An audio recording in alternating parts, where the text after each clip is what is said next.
அனைவருக்கும் வணக்கம். இந்த வீடியோவில் நாம் ரவையை பயன்படுத்தி லட்டு எப்படி செய்கிறது அப்படின்னு பார்க்கலாம்.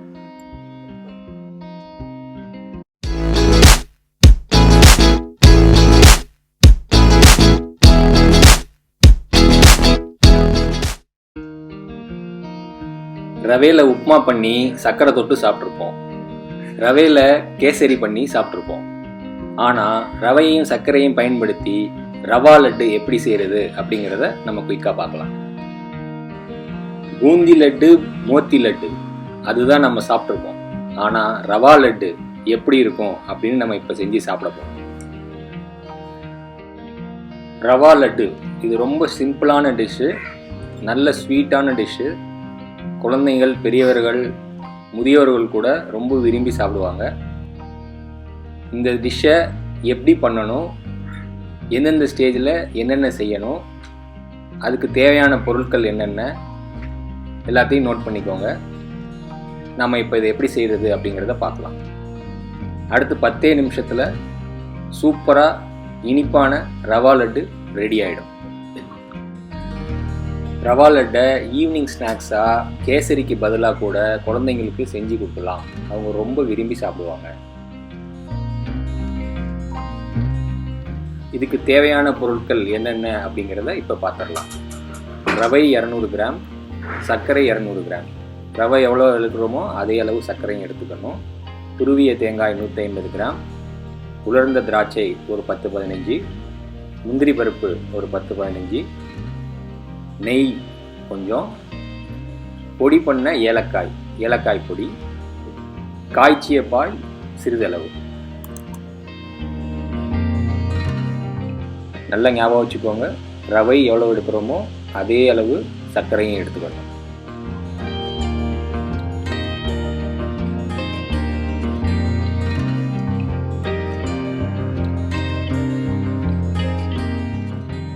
அடுப்பை ஆன் பண்ணிவிட்டு கடாயை வச்சுக்கோங்க.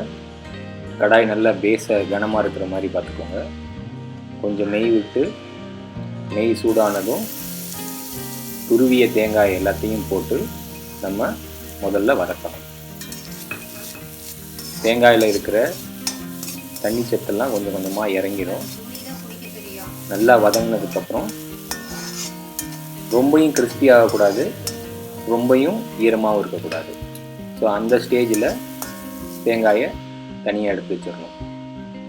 அதே கடாயில் இன்னும் கொஞ்சம் நெய் விட்டு முந்திரி, உலர்ந்த திராட்சை அதை போட்டு நல்லா வறுத்துக்கிடணும்.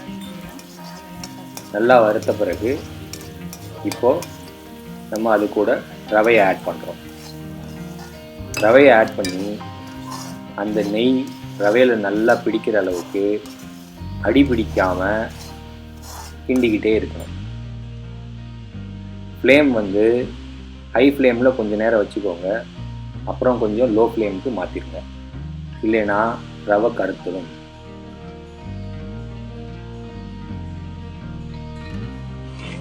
ரவை நல்லா அந்த நெய்யோடு சேர்ந்து பிரட்டினதுக்கப்புறம் இப்போ அதே அளவு சர்க்கரையும் ஆட் பண்ணணும்.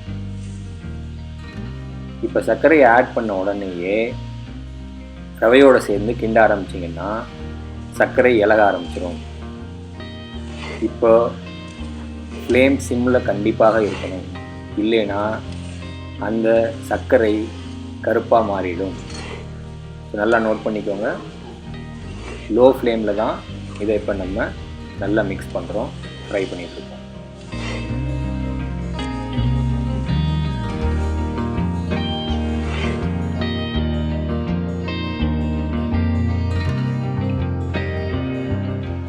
ஒரு 3 நிமிஷம் நல்லா அதை பிரட்டி கிண்டினதுக்கப்புறம் நம்ம ஏற்கனவே வதக்கி வச்சுருந்துருக்க தேங்காய் துருவலையும் அதோட ஆட் பண்ணிடணும்.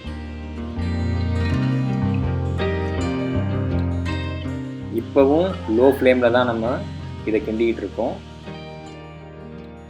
இந்த ஸ்டேஜில் ஏலக்காய் பொடியை ஆட் பண்ணணும். ஏலக்காய் ஃப்ளேவர் உங்களுக்கு பிடிக்கும் அப்படின்னா அதிகமான ஏலக்காய் பொடி ஆட் பண்ணிக்கலாம். ஒரு 2 நிமிஷம் நல்லா எல்லாத்தையும் கிண்டினதுக்கப்புறம் அந்த சுகர் இலக ஆரம்பிச்சிடும். கீழே பார்த்தீங்கன்னா உங்களுக்கு தெரியும், இப்போது கொஞ்சமாக அப்படியே அந்த சுகர் மெல்ட் ஆக ஆரம்பிச்சிடும். இந்த ஸ்டேஜில் கொதிக்க வச்சுருந்த பால் கொஞ்சமாக சேர்க்கணும். ரொம்ப ஊற்றிடக்கூடாது, தண்ணியாகிடும். கொஞ்சமாக சேர்க்கணும். பாலை ஊற்றுனதுக்கப்புறம் நல்லா மிக்ஸ் பண்ணிவிட்டு எல்லாம் ஒன்றா சேர்கிற மாதிரி வரும். அது சேர்கிற மாதிரி அந்த பதத்துக்கு வந்த உடனேயே அடுப்பை ஆஃப் பண்ணிடலாம்.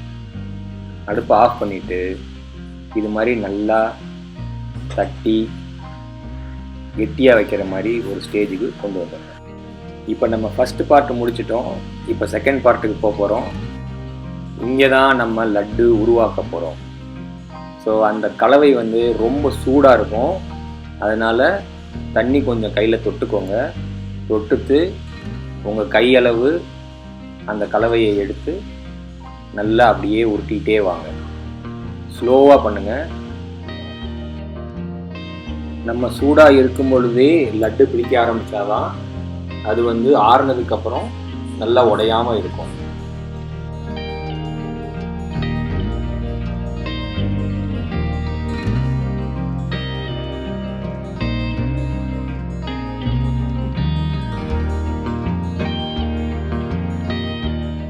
நல்லா உருட்டினதுக்கப்புறம் நம்மளுடைய முதல் ரவா லட்டு ரெடி ஆயிடுச்சு. அதை அப்படியே ஒரு ட்ரேயில் வச்சிடலாம். அடுத்த லட்டு பிடிக்கிறதுக்கு முன்னாடி கையில் இருக்கிற எல்லா ரவையும் தட்டி விட்டுட்டு ஒரு பவுலில் தண்ணி வச்சு உங்கள் கையை இன்னொருக்க வெட் பண்ணிக்கோங்க. அப்போ தான் சூடாது கை, அதே மாதிரி கையிலையும் அடுத்து ஒட்டாது.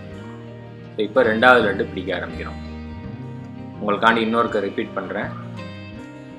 லட்டை அமுக்கக்கூடாது. அமுக்குனா கெட்டி ஆகிடும். அதனால் லைட்டாக அப்படியே கையில் வச்சு உருட்டிக்கிட்டே வரணும். அது உடையாது. கரெக்டாக அந்த மிக்சர் வந்து பதமாக இருக்கிறதுனால நல்லா உருண்டையாக லட்டு மாதிரி பிடிக்க வரும். இப்போ நம்மளுடைய ரெண்டாவது லட்டும் ரெடி ஆயிடுச்சு. மூணாவது லட்டு இப்போ நீங்கள் பாருங்கள். அதுக்கப்புறம் எல்லா லட்டையும் சீக்கிரமாக உருட்டிடலாம்.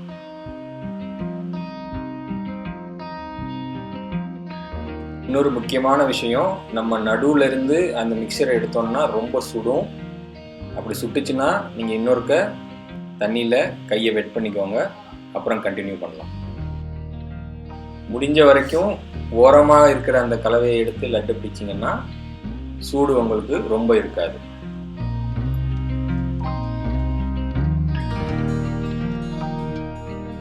ரவா லட்டு இப்போ ரெடி ஆயிடுச்சு. பார்க்குறதுக்கே இப்போ சாப்பிடணும் போல் இருக்குது. வாங்க மீதி லட்டையும் பிடிச்சிட்டு அப்புறமா அது எப்படின்னு பார்க்கலாம். சூப்பராக எல்லா லட்டும் இப்போ பிடிச்சாச்சு. செம்மையாக இருக்கும் பாருங்க. செம்ம ஸ்வீட்டாக இருக்கும். பார்க்குறதுக்கு சும்மா அட்டகாசமாக இருக்கும். சாப்பிட்டு பார்த்தீங்கன்னா சும்மா டேஸ்ட்டாக ஸ்வீட்டாக அமக்கலமாக இருக்கும். எத்தனை லட்டுனாலும் சாப்பிட்டுக்கிட்டே இருக்க தோணும்.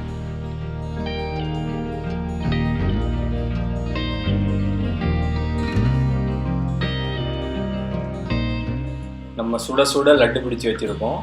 அது கொஞ்ச நேரம் ஆறுனதுக்கப்புறம் அதுவே நல்ல ஒரு கெட்டியான பதத்துக்கு வந்துடும். அதை நம்ம எடுத்து அப்படியே கொஞ்சம் கொஞ்சமாக பிச்சு சாப்பிட வேண்டியதான்.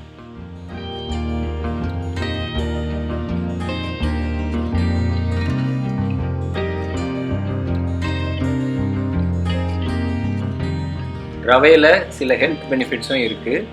இதில் மெக்னீஷியம், பாஸ்பரஸ் கண்டென்ட்ஸ் கொஞ்சம் அதிகமாக இருக்குது.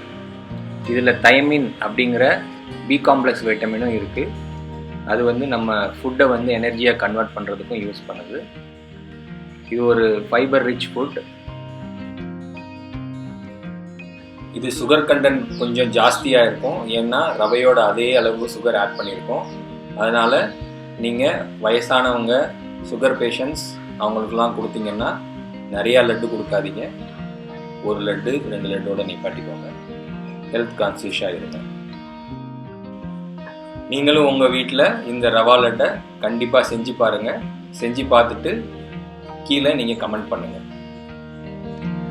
இந்த வீடியோ உங்களுக்கு கண்டிப்பாக பிடிச்சிருக்கும்னு நினைக்கிறோம். இந்த வீடியோவை லைக் பண்ணலாம். கிவ் இட் அ தம்ஸ் அப். உங்கள் ஃப்ரெண்ட்ஸ், ஃபேமிலிஸ், ரிலேட்டிவ்ஸ்க்கு கண்டிப்பாக ஷேர் பண்ணுங்கள். எங்களுடைய சேனலுக்கு தவறாமல் சப்ஸ்கிரைப் பண்ணுங்கள். தேங்க்ஸ் ஃபார் வாட்சிங் the videos and stay tuned. Bye.